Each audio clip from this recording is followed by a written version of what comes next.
I want to start off, since I haven't had a chance to speak directly with members of the press since Saturday, when I was asked about the situation of the death of Alex Preddy in Minnesota. Sorry, Governor, can you shift the mic closer? You're not being picked up. All right, we'll start from the top again. How's that? That's loud. Okay. Well, good afternoon, everyone. Again, thanks for being here.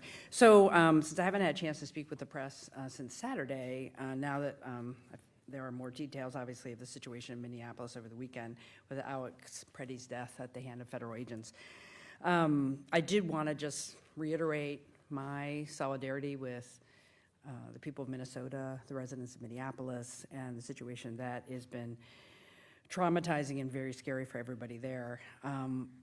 I think it's really important that we strengthen the federal and state partnerships in this very difficult time for our country. As I said on Saturday, continuing to urge the Trump administration to de-escalate the situation in Minnesota. And I think it's important for Oregonians and frankly Americans across the country to peacefully protest.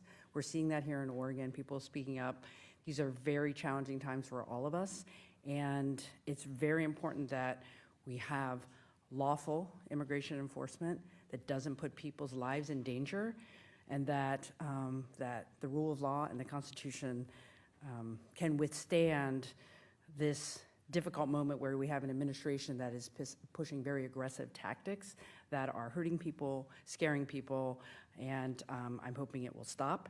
I think what you will see here in the legislature this session is an attempt by lawmakers to protect Oregon, to have more tools at the disposal of our state to protect our communities from federal overreach.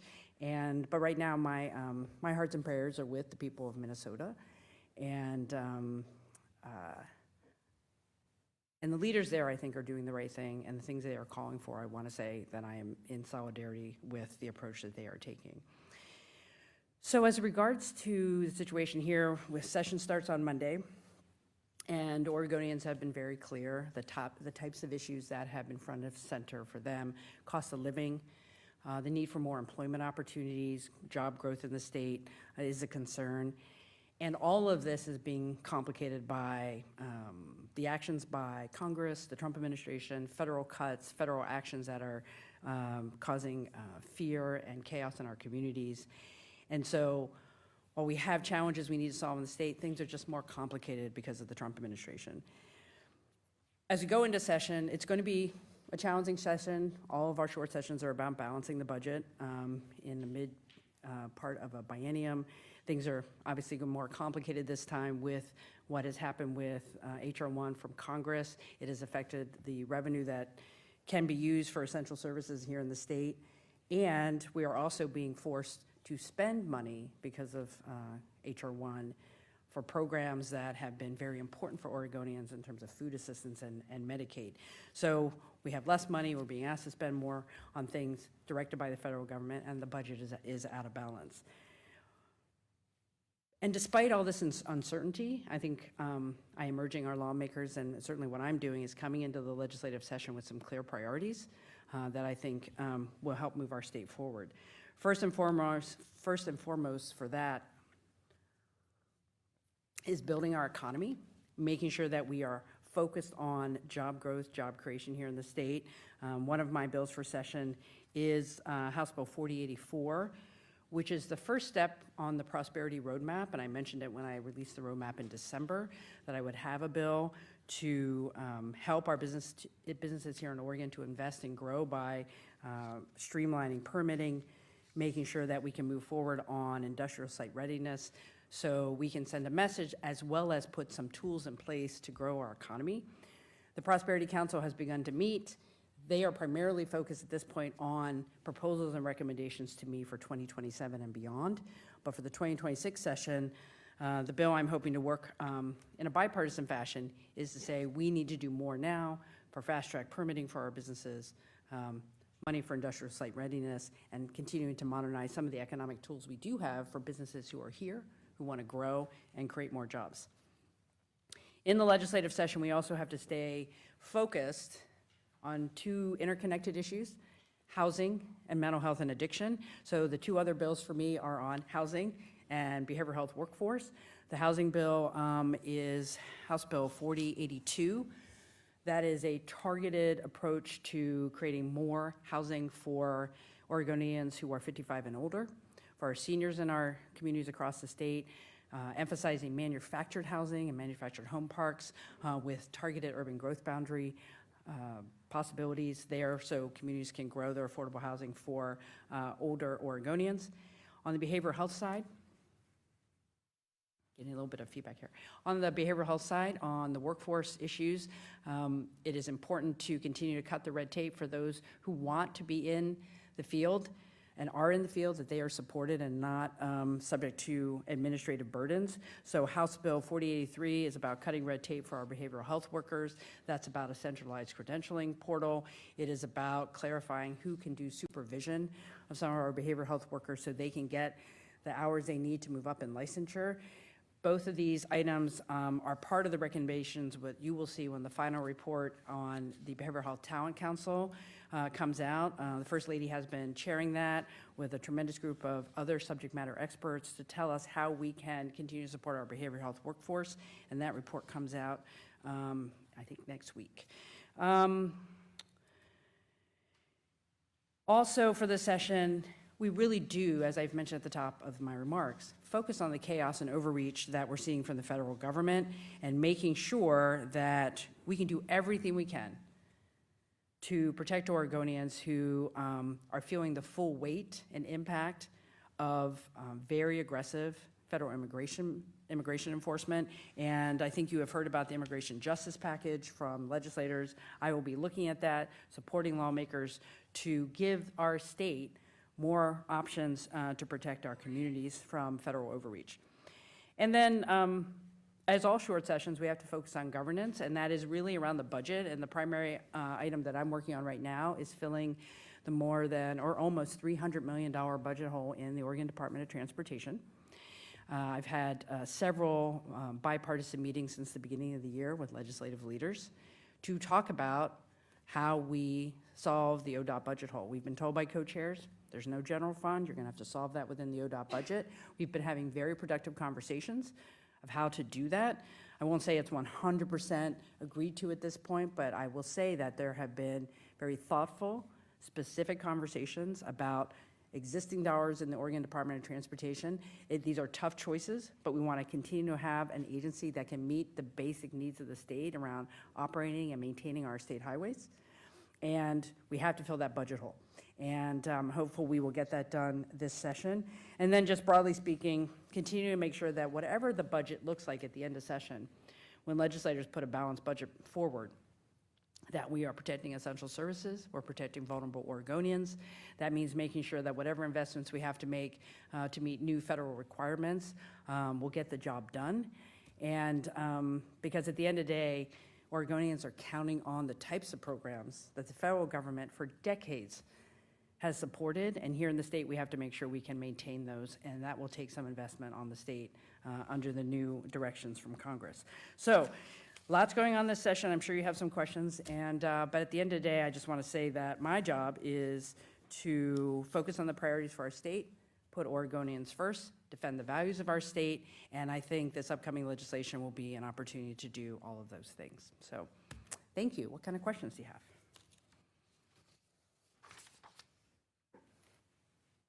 Thank you, Governor. Blair Best with KGW. As you know, and you noted in your beginning statements, we're in an increasingly politically charged and divided time. We even felt that today, watching some lawmakers up here talk. What will you do to ensure bipartisanship and that people will work together? Because it feels tense right now.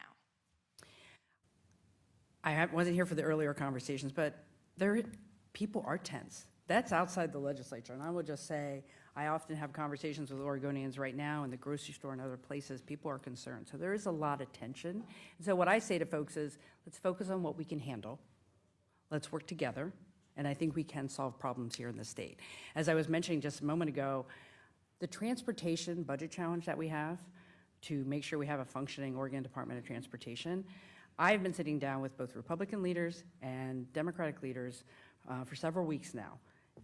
This is a nonpartisan issue. We need a functioning transportation agency. So that is the approach I'm going to take on every issue throughout the session. Everybody's perspective is important. And I also expect that everyone will take the responsibility to show up and do their part of the lawmaking and the decision-making that matters for their district. So I think everybody has to work together if we're going to solve problems for the state.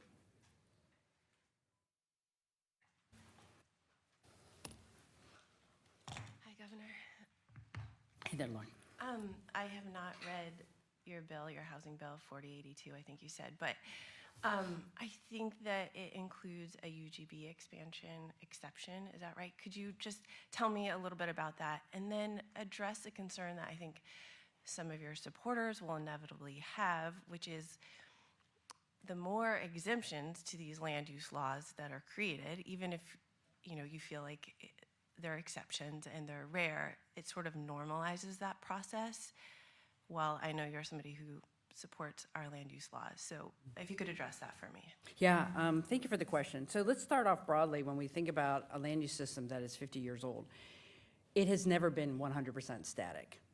In my years in the legislature, there were bills, session over session, to make adjustments, to make exemptions, to some degree, take a little bit of the pressure off the system to have some very targeted changes. And that's what I've been trying to do with housing.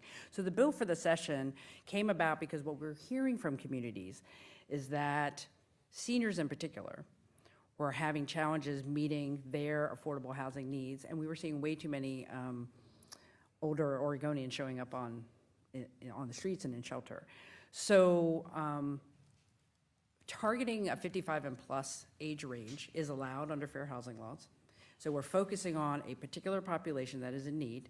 The urban growth boundary expansions are very specific to that population. It will have some affordability requirements, at what level those homes would be affordable. The emphasis on the bill is also manufactured housing, which is a lower cost option. And I think there's some incredible products out there where people can have manufactured housing, both in home parks for rental opportunities, but also for home ownership. So that combination of a targeted population with some very specific affordability elements and focusing on low cost options in terms of construction, I think will help us, give us another tool to help on the housing supply and affordability issues that are facing the state, which is top of mind to a lot of folks. Currently, we've been having great conversations. I'm not saying everyone will be 100% supportive, but I think people understand, even our land use advocates understand what we're trying to achieve. And I think we're going to have bipartisan support for the bill during session. And again, I haven't seen the language, so don't know, but is there a geographic region where would the UGB expansion exemption be? Well, it's similar in that it has to meet a set of criteria, so there doesn't say in any particular place. Yeah. Okay, so as long as it meets those criteria, Yeah. it could be, okay. Exactly. Building on the previous bill from the 1537, that Right. kind of similar framework, yeah. Okay. Just one other quick question I was thinking about when we were talking about immigration policies. I know a lot of people are getting detained right now, and it's not really your role to probably intervene, but you've probably read about the 7-year-old girl who was seeking medical care with her parents, and the whole family got detained. I was just curious if that's like one of those situations where it feels like enough of maybe an outlier or problematic in some ways that the governor would get involved or try to. So I think where federal immigration enforcement activity is happening is certainly a growing area of concern. Hospital parking lots, outside courthouses, outside our schools, all those things are very concerning for me and for lawmakers. And I think some of the conversations they're going to have in the upcoming session will be about, can we provide any more protections there? I think it's complicated. Those are, we're very clear about what can happen on state property because of our sanctuary laws. I think it's less clear in non-public settings. And I think that's what we're all trying to figure out. I do encourage our healthcare providers and our hospital systems to really think about what standards they are setting on their private property about where agents can be. Because in that particular case, I believe it was like very early on a Friday morning at 6 a.m. or something, and folks were hanging out in the parking lot, and these folks came in, they didn't even make it to the emergency room. What I would also argue is that is inhumane. Even if they needed and felt that they needed to detain that family, why did that child not get to the emergency room first? They could have waited. They could have made sure that kid had what they needed. And they put that child's life at risk by moving them and deporting the whole family to Texas, or sending them to a detention facility in Texas. So this is why it's really important for the federal government to say, like, what you are doing is outside of common sense. It's unlawful in some cases because, going into homes without judicial warrants, I think, is unlawful. Like, there is an opportunity here for the federal government to step back and do this in a way that is understandable and follows the law. And in terms of what we can do in the state, I am interested in hearing the conversations here during the session of what other things can we do under states' rights, under state law, to protect us from federal overreach. I think it's complicated. It is a very uncertain area of law, but I think lawmakers are going to push. I want to support them, and hopefully I'm going to have some things I can sign.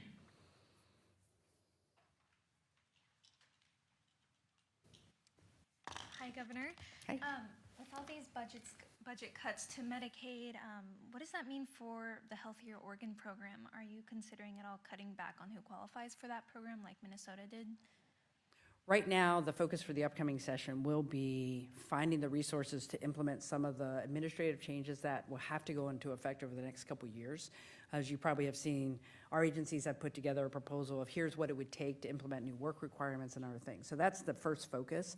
I've set up a Medicaid sustainability group to say what has to change over time for us to have a Oregon health plan and a Healthier Oregon program that works for Oregonians. And I won't have recommendations for that for several months. But I want to keep any changes consistent across all of our health coverage programs.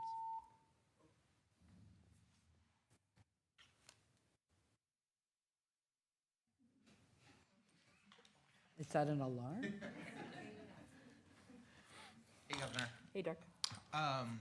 So money's tight, and you were pretty forceful with Mayor Wilson back in July about the need to keep the Trailblazers in Portland. It feels like there will be a play for more general fund money to do so, and for the state to potentially be footing, I don't know, a big piece of the pie for a stadium renovation. I don't know, but where do you stand on that right now, given your early support? Is it worth the money in this really dire sort of budget time? What I think is important is to make sure that we have a facility like the Moda Center in Portland that can keep our most important tenant, which is the Portland Trailblazers. We're in this transition with a new owner, and it's an opportunity for the city and the state and the county to put their best foot forward and say, look, we want to be a partner with the new owner to keep the team long-term, and I'm not talking 5 years, I'm talking 20, 30, because that's what I think any kind of public-private deal would entail. So I think what you're going to see in session is a bill to create a framework for negotiating. I don't suspect we'll have any specific dollar amounts on the table, but it's going to be like, what are the things as a state and a city and county we can bring forward to negotiate a deal to keep the Portland Trailblazers? And I'm supportive of that. So right now, I don't think we know exactly what that would cost. Right now, we just need to know what are the options we have to put a proposal in front of the new owners to say, this is what Oregon can do to have the Moda Center modernized and to keep the Trailblazers. Okay, so you don't expect diverting income taxes from the team to a special, that feels preliminary to you in the session? And I just want to make sure I'm hearing you right. I think what you're going to see in the legislation is a set of tools that we could use. Any deal that is negotiated would be predicated on having to come back to the legislature for approval, I see. because that will not be ready in this session. And here's what I would say also about that. It's not just about the Trailblazers. We are positioned in this opportunity to modernize and upgrade the largest sports facility in the state.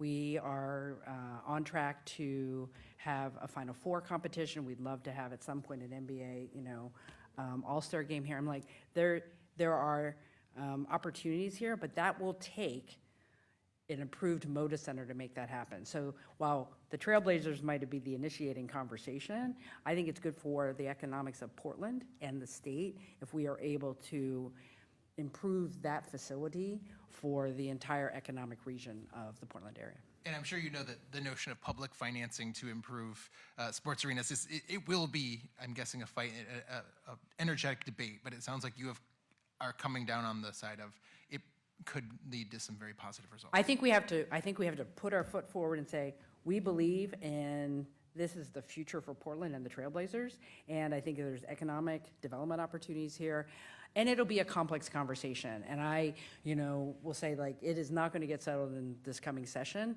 This will be many, many months of public conversation. Thank you. Governor, we have a remote question from Nigel Jaquist of the Oregon Journalism Project. Nigel writes, you have made Oregon's early literacy problems a key issue. Some experts say Oregon allows local districts too much control, and that has contributed to low reading test scores. Would you agree that in terms of teaching reading, local districts have too much control and the state too little? And he asks that you please elaborate. So since I came into office, improving reading and writing among our youngest Oregonians has been a priority. The early learning initiative and early literacy initiative that I have spearheaded and we are in the middle of right now brings more tools into local school districts. But it comes with expectations, it comes with requirements that certain types of teaching skills will be what educators are using to teach reading. We're already talking about changing preparation programs about how educators learn how to teach the science of reading. We have been very clear that districts should be picking evidence-based curriculum, buying evidence-based curriculum to use in their reading programs in elementary and older. So it's a new day and a new relationship between state and school districts when it comes to the issue of teaching reading. And if we don't see the improvements that I'm hoping we're going to see with what we've put in place, we will do more. Because if a child cannot read by third grade, their future trajectory is in jeopardy. And that is unacceptable. Our reading rates are too low. Our educators want to do their job. They want the skills to be able to do a better job, and we are on that path. And I need local school districts to be partners there. And so far, so good, but if we have to push harder, we will, because the goal is to make sure kids can read. Hi, Governor. Sorry to keep on asking you about transportation, but I wanted to clarify one thing. You've said that ODOT doesn't have the funding currently to implement the rest of House Bill 3991 that wasn't referred to the ballot. And so you were in favor of repealing the whole thing, right? But then earlier, Senate President Wagner told us that he expects those provisions will remain in place, that he doesn't support repealing them. Can you just explain what's going on there? Yeah, absolutely. So in the special session last year, there were two bills passed, a budget bill and a program bill. A portion of the program bill is what is on its way to being referred to voters for their consideration. The other elements of the bill, the accountability pieces, the weight mile modernization, the road user work, and a couple other things, those are still current law. And so the point that I've been taking to the table with legislative leaders is, if you want these things, we have to pay for them. Otherwise, they got to come out of the law. And where we are right now is the budget hole for ODOT is, we're estimating around $297 million. That will get them through, I believe, the end of 2027. So what we're doing currently is, of the dollars that are currently appropriated for other things within ODOT, projects, other things that are important to Oregonians, which of those things can be reduced to help fill that budget hole and also pay for the things that are in the bill from last year? I would argue if we can't fill the hole, then we have to repeal parts of those laws because we don't have a way to pay for it. But right now, I think we're on a track to get to that budget hole and a budget reconciliation bill that says this is how we're going to fill it and ODOT will have what it needs. Because those things are on the books now, we have to pay for them. Otherwise, they gotta come off. Thank you. And then quick question on campaign finance. Would you, I don't know, do you know where things stand? Would you be supportive of delaying either the limits or the other provisions of the law that are going to take effect a year later, or all of it or none of it, or what are you thinking? Well, I've been a strong supporter of the bill. I understand we're having implementation challenges, and there's a whole bunch of reasons for that. I've told the Secretary of State that I support clarity in the law if it will help with implementation. I support starting contribution limits on track with the law currently, which would be next year. If we have to phase other portions of it, I want to hear what that looks like. But Oregonians are expecting campaign contribution limits starting next year, and I support that. If lawmakers move to delay them, would you oppose that? Yes.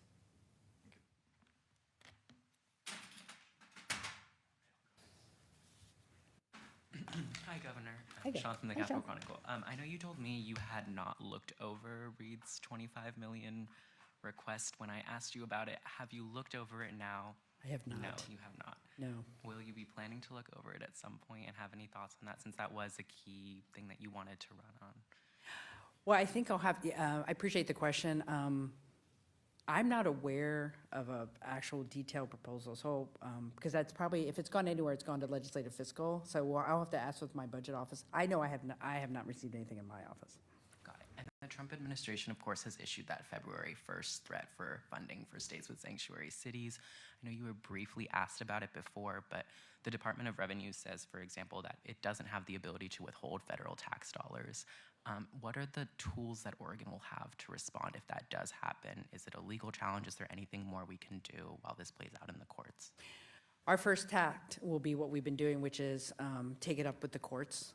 I think anytime there's been unilateral decisions from the White House around funding, we have been having a good success rate with the courts. So I would be immediately on the phone to the Attorney General. It's like, what's our legal strategy here before we do anything internally at the state?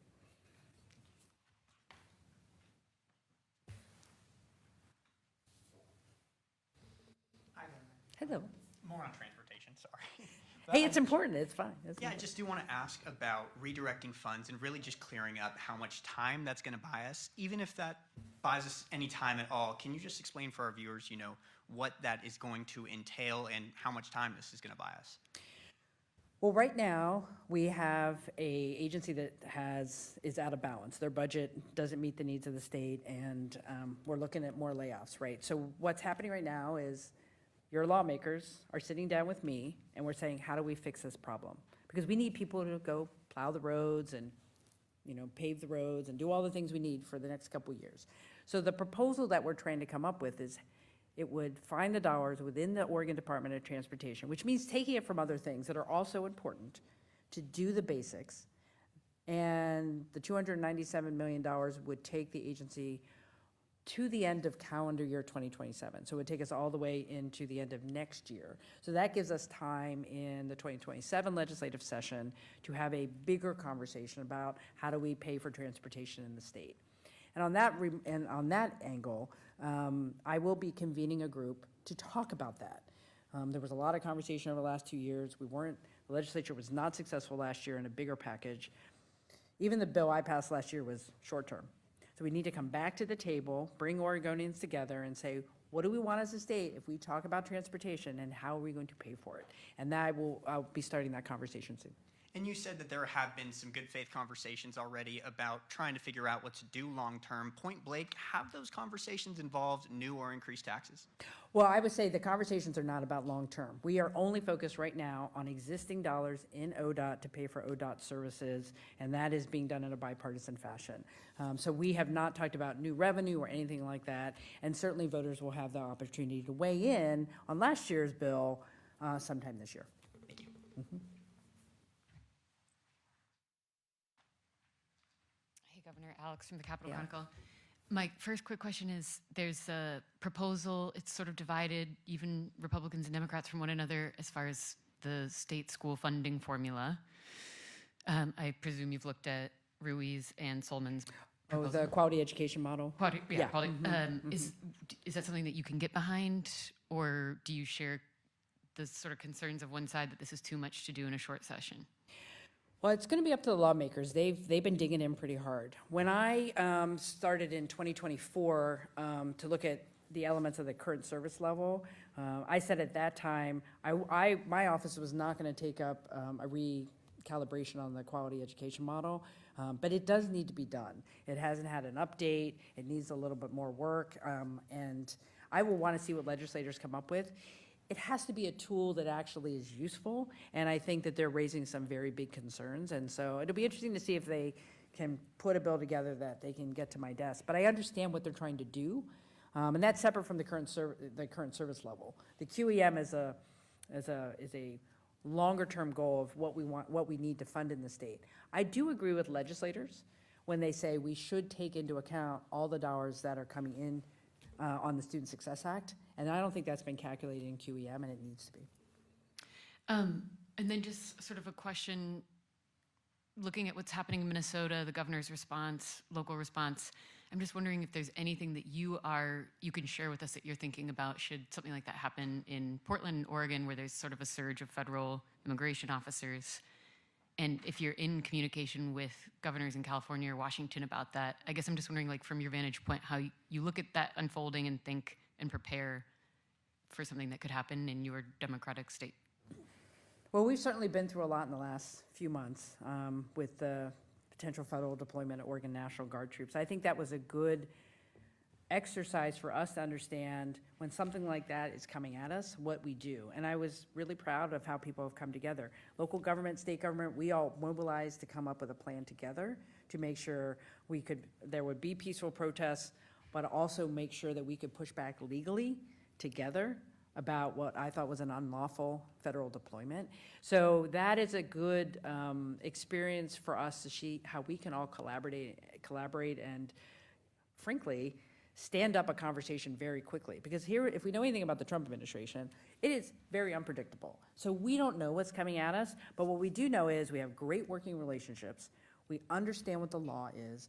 We have strong legal arguments to protect our state.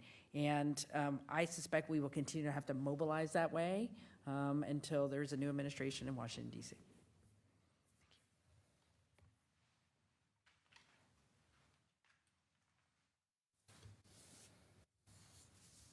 Hi, Governor. Anastasia Mason with the Statesman Journal. You've previously spoken a lot about improving agency customer service. I'm curious if you feel that the process for the transportation package and specifically the potential move of the referral vote to May is good customer service from the legislature, and also curious what you would say to ODOT workers who've been in limbo for months now. Let's start with the first. I'm doing everything I can to make sure we can fill the budget hole so people can stay working on behalf of Oregonians. The layoff process that happened last year, or the potential layoff process, was very stressful for everyone. I'm hoping we don't have to go down that path again. Again, working on the budget hole. In terms of customer service, for me, a customer service issue is not to cut any more unnecessary, or not to cut more positions out of ODOT because they affect DMV and other things. And I've been very clear with Republican leaders that we need people to operate in the DMV. So when we start looking at more vacancies, we need to make sure core customer service like the DMV is happening. So that, in my mind, is the core customer service issue for ODOT, is to make sure we have people at the DMVs. So that, we already have some issues there, and we're trying to keep DMV services at a certain level. I think customer service in state is different than the conversation about the voter and the referral. Look, voters are going to get an opportunity to make themselves heard on last year's bill. That's going to happen. That is a constitutional right. It's going to happen. And my customer service issues are, can ODOT do their job, and do they have the budget to do their job?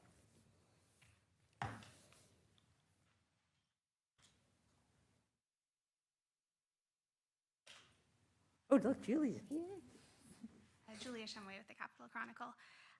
We've heard a lot from early supporters of you who are really skeptical of the Oregon Prosperity Roadmap. People making the case that if they wanted a business Democrat, we'd have Governor Reed right now and would have had a different outcome of that primary 4 years ago.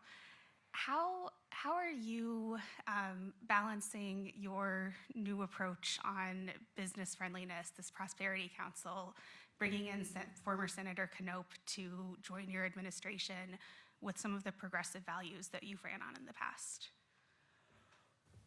Well, I'm smiling because I've heard some of these comments, and they're just not really based on who I am, and so it's interesting.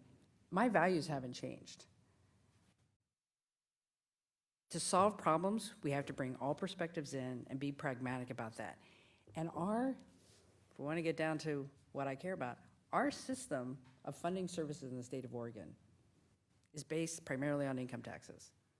People need to be working at good paying jobs, so we will have the resources to pay for the things that we want to have here in the state.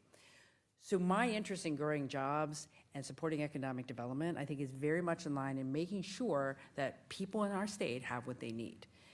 As it relates to former Senator Knope, he's a businessman. He understands how to navigate political situations. And he is 100% committed to making sure we can have economic growth over the next couple decades. I think he's an asset for my office. And if folks are concerned, I think my progressive record is very clear. And we have economic headwinds, and we cannot sit back and pretend that we don't do anything here. We have to be competitive. Oregon has tremendous assets. There are a lot of reasons people move here. There are a lot of people who want to live here because of all the things we have. But we have to have an economy that can match our inspirational hopes and dreams for the future. And that means saying we need to be competitive with other states. That's what the Prosperity Roadmap is about. It's not about undoing our values. When I've talked about regulatory issues, I haven't said the regulations aren't the problem. It's like, can we make this permitting go faster? Can we actually have the oversight we need in an efficient and effective manner? We cannot have siloed agencies permitting at cross purposes. If we want businesses to grow, they need to know that we are on their side to help them follow the laws to have economic growth in our state. And that is not at all inconsistent with my past practices.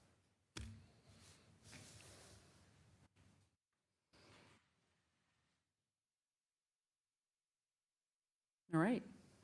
Well, thank you all. I know you've had a long afternoon. If you have any follow-up, you know where to reach me. And thanks. Rest up. Session's Monday. So.